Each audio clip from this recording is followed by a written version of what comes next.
ಇದು ಮಂಗಳವಾರ ಸಾಯಂಕಾಲ ಬ್ಲಾಗು. ಈಗ ಗಣೇಶ ರೆಡಿ ಮಾಡ್ಬೇಕಲ್ಲ, ಹಾಗಾಗಿ ಬದ್ನಿಕಾಯಿ ಫ್ರೈ ಮಾಡಿಕೊಂಡೆ ಎಣ್ಗಾಯಿ ಮಾಡೋಕ್ಕಂತ. ಸೊಪ್ಪಿನ ಪಲ್ಯ ಮಾಡಿ ಇಟ್ಕೊಂಡೀನಿ. ಈಗ ಬದ್ನಿಕಾಯಿಗೆ ಮಸಾಲ ಮಾಡ್ಕೋಬೇಕಲ್ಲ, ಹಾಗಾಗಿ ಈಗ ಸಣ್ಣ ಈರುಳ್ಳಿ ಕಟ್ ಮಾಡಿ ಇಟ್ಕೊಂಡು ಒಂದು 4 ಸ್ಪೂನ್ ಎಣ್ಣೆ ಹಾಕ್ಕೊಂಡೀನಿ. ಅದು ಎಣ್ಣೆಯನ್ನು ಹಾಕ್ಕೊಂಡು ಆಮೇಲೆ ಸ್ಮೂತ್ ಆಗಂಗೆ ಈರುಳ್ಳಿ ಬೇಯಿಸ್ಕೋಬೇಕು. ಸ್ವಲ್ಪ ಹಳದಿ ಹಾಕ್ಕೋಬೇಕು. ಹಳದಿ ಹಾಕ್ಕೊಂಡು ಹಸಿಕಾಯಿ ಪೇಸ್ಟ್, ಬೆಳ್ಳುಳ್ಳಿ, ಜೀರಿಗೆಯನ್ನು ಮೆಣಸಿನ್ಕಾಯಿ ಹುರ್ಕೊಂಡು ಪೇಸ್ಟ್ ಮಾಡ್ಕೊಂಡೀನಿ. ನೀಟಾಗಿ ಕುಕ್ ಆಗಬೇಕು. ಅದು ನೀಟಾಗಿ ಕುಕ್ ಆದ ನಂತರ ಸ್ವಲ್ಪ ಕೈಯಾಡ್ತಾ ಇರಬೇಕು, ಇಲ್ಲಾಂದ್ರೆ ತಳ ಹಿಡಿತೈತಿ. ತಳ ಹಿಡಿಬಾರ್ದಂದ್ರೆ ನೀಟಾಗಿ ಕೈಯಾಡ್ಕೊತ ಇರಬೇಕು. ಆನಂತರ ಈಗ ಸ್ವಲ್ಪ ಸಾಂಬಾರು ಮಸಾಲ ಹಾಕ್ಕೋತೀನಿ, ಜಾಸ್ತಿ ಬೇಡ. ಅಂದರೆ ಸ್ವಲ್ಪ ರುಚಿಗೆ ಸಾಂಬಾರು ಮಸಾಲ ಹಾಕ್ಕೊತೀನಿ. ಸಾಂಬಾರು ಮಸಾಲ ಹಾಕಿ ಈಗ ನೋಡಿ ಬದ್ನಿಕಾಯಿ ಎಣ್ಣೆ ಒಳಗೆ ಫ್ರೈ ಮಾಡಿ ಇಟ್ಕೊಂಡಿದ್ನಲ್ಲ ಬದ್ನಿಕಾಯಿ. ಈಗ ನೆಕ್ಸ್ಟ್ ಸಾಂಬಾರು ಪೌಡ್ರ್ ಹಾಕ್ಕೊಂಡು ಸ್ವಲ್ಪ ಕುಕ್ ಮಾಡ್ಕೊತೀನಿ. ಅದು ಸ್ಮೆಲ್ ಹೋಗ್ಲಿಬಿಟ್ಟು ಮಸಾಲ ಸ್ಮೆಲ್ ಎಣ್ಣೆ ಒಳಗೆ ಹುರ್ಕೊಂಡ್ರೆ ಅಷ್ಟು ಸ್ಮೆಲ್ ಬರೋದಿಲ್ಲ, ನಾವು ಸಾಂಬಾರು ಪೌಡ್ರ್ ಹಾಕೀವಿ ಅಂತ. ಹಾಗಾಗಿ ಈಗ ನೀಟಾಗಿ ಹುರ್ಕೊಂಡ್ವಿ. ನೆಕ್ಸ್ಟ್ ಶೇಂಗಾ ಪುಡಿ ಹಾಕ್ಕೊತೀನಿ. ಶೇಂಗಾ ಪುಡಿ 1-2 ಸ್ಪೂನಷ್ಟು ಶೇಂಗಾ ಪುಡಿ ಹಾಕ್ಕೊತೀನಿ. ಶೇಂಗಾ ಪುಡಿ ಹಾಕ್ಕೊಂಡು ಅದನ್ನ ಸ್ವಲ್ಪ ಕುಕ್ ಮಾಡ್ಕೊತೀನಿ. ನೆಕ್ಸ್ಟ್ ಗುರೋಳ್ ಪುಡಿ ತೊಗೊತೀನಿ. 1-3 ಸ್ಪೂನ್ ಗುರೋಳ್ ಪುಡಿ ಹಾಕ್ಕೊತೀನಿ. ಯಾಕಂದರೆ ಬದ್ನಿಕಾಯಿ ಎಣ್ಗಾಯಿ ಗುರೋಳ್ ಪುಡಿ ಶೇಂಗಾ ಪುಡಿ ಇಲ್ಲ ಅಂದರೆ ಕಂಪ್ಲೀಟ್ ಆಗೋದಿಲ್ಲ. ಸ್ವಲ್ಪ ರುಚಿಗೆ ತಕ್ಕಷ್ಟು ಸಾಲ್ಟ್ ಹಾಕ್ಕೊಂಡು ನೆಕ್ಸ್ಟ್ ಸ್ವಲ್ಪ ಬೆಲ್ಲ, 1 ಇಂಚಿನಷ್ಟು ಬೆಲ್ಲ ಪುಡಿ ಮಾಡಿ ಹಾಕ್ಕೊಂಡೀನಿ. ಅದನ್ನ ಮಿಕ್ಸ್ ಮಾಡಿಕೊಂಡು ಬದ್ನಿಕಾಯಿನ ಎಣ್ಣೆ ಒಳಗೆ ಫ್ರೈ ಮಾಡಿ ಇಟ್ಕೊಂಡಿದ್ನಲ್ಲ ಅದನ್ನು ಮಸಾಲ ತುಂಬ್ಕೊತೀನಿ. ಮಸಾಲೆ ತುಂಬಿಕೊಂಡು ನೀಟಾಗಿ ಮಿಕ್ಸ್ ಮಾಡಿಕೊಂಡು ಮಸಾಲೆ ತುಂಬ್ಕೋಬೇಕು. ಇಲ್ಲಾಂದ್ರೆ ಒಂದು ಕಡೆ ಸ್ವೀಟು ಒಂದು ಕಡೆ ಬೆಲ್ಲ ಹಿಂಗೆ ಬರುತ್ತೆ.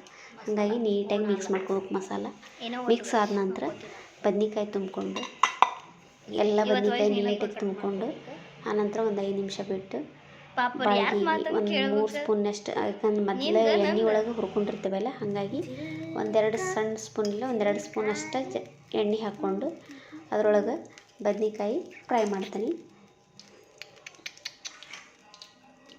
ಈಗ ಬದ್ನಿಕಾಯಿ ಹಾಕ್ಕೊಂಡು ನೀಟಾಗಿ ಹುರ್ಕೊತೀನಿ. 1-2-3 ನಿಮಿಷ ಹುರ್ಕೊಂಡು ಆನಂತರ ಮಸಾಲೆ ಎಷ್ಟು ಜಾಸ್ತಿ ಇದ್ದಿತ್ತು, ಹಾಗಾಗಿ ಸಣ್ಣ ಇದ್ವಲ್ಲ ಬದ್ನಿಕಾಯಿ ನಾ ಸಣ್ಣ ಮಾಡಿದ್ದೆ ಎಣ್ಗಾಯಿ ಮಾಡೋಕೆ ಚೆನ್ನಾಗಾಗುತ್ತೆ ಅಂತಂದು. ಹಾಗಾಗಿ ಸ್ವಲ್ಪ ಅದೇನು ಮಸಾಲೆ ಇತ್ತಲ್ಲ ಮಸಾಲನ ಬಾಚಿ ಹಾಕ್ಕೊಂಡು ಅದಕ್ಕೆ ಸ್ವಲ್ಪ ನೀರು ಕೈಯಾಡಿಸಿ ಹಾಕ್ಕೊಂಡ್ಬಿಡ್ತೀನಿ. ಸ್ವಲ್ಪ 1-2 ಸ್ಪೂನಷ್ಟು ಹುಳಿ ಹಾಕ್ಕೊತೀನಿ. ಈಗ ನೋಡಿ ಸ್ವಲ್ಪ ನೀರು ಹಾಕ್ಕೊಂಡು ಗ್ರೇವಿ ಜಾಸ್ತಿ ಬೇಡ ಅಂತಂದು ಹಾಗಾಗಿ ಸ್ವಲ್ಪ ಹಾಕ್ಕೊಂಡೇನಿ. ಸ್ವಲ್ಪ ಅಂದ್ರೆ ಸ್ವಲ್ಪ ಹಾಕ್ಕೊಂಡೇನಿ. ಒಂದು ಚಹಾ ಕುಡಿಯೋ ಗ್ಲಾಸಲ್ಲಿ ಒಂದು ಸಣ್ಣ ಗ್ಲಾಸ್ ನೀರು ಹಾಕ್ಕೊಂಡು ಮಿಕ್ಸ್ ಮಾಡಿ ಹಾಕ್ಕೊಂಡೇನಿ. ಈಗ ನೆಕ್ಸ್ಟ್ ಹುಣಸೆ ಹುಳಿ ಹಾಕ್ಕೊತೀನಿ. ಹುಣಸೆ ಹುಳಿ 1-2 ಸ್ಪೂನಷ್ಟು ಸಾಕು. ಜಾಸ್ತಿ ಹುಳಿ ಆದರೂ ತಿನ್ನೋಕ್ಕಾಗಲ್ಲ. ಸ್ವೀಟು ಹುಳಿ ಖಾರ ಒಂದು ಈಕ್ವಲ್ ಆಗಿರಬೇಕು.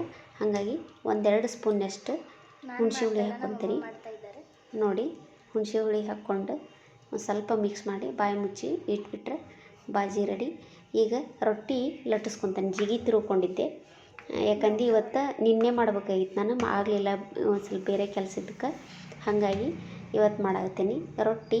ಆಮೇಲೆ ತಿರುಗ್ಸಲಿ ತೊಗೊಂಬಂದಿದ್ದೆ ಇವತ್ತು ಮಾರ್ಕೆಟ್ ಒಳಗೆ. ಅದು ತಿರುಗ್ಸಲಿ ಸೊಪ್ಪು, ಬದ್ನಿಕಾಯಿ ಎಣ್ಗಾಯಿ, ಅನಂತರ ರೊಟ್ಟಿ ಎಡೆ ಮಾಡ್ತೀನಿ ಇವತ್ತು. ನಾಳೆ ಬೆಳಗ್ಗೆ ಏನೈತಲ್ಲ, ನಾಳೆ ಗಣೇಶ ಹೋಗ್ತಾನಲ್ಲ, ಹಾಗಾಗಿ ಕಡುಬು ಮಾಡಬೇಕು ಎಡೆಗೆ ಅಂತಂದು.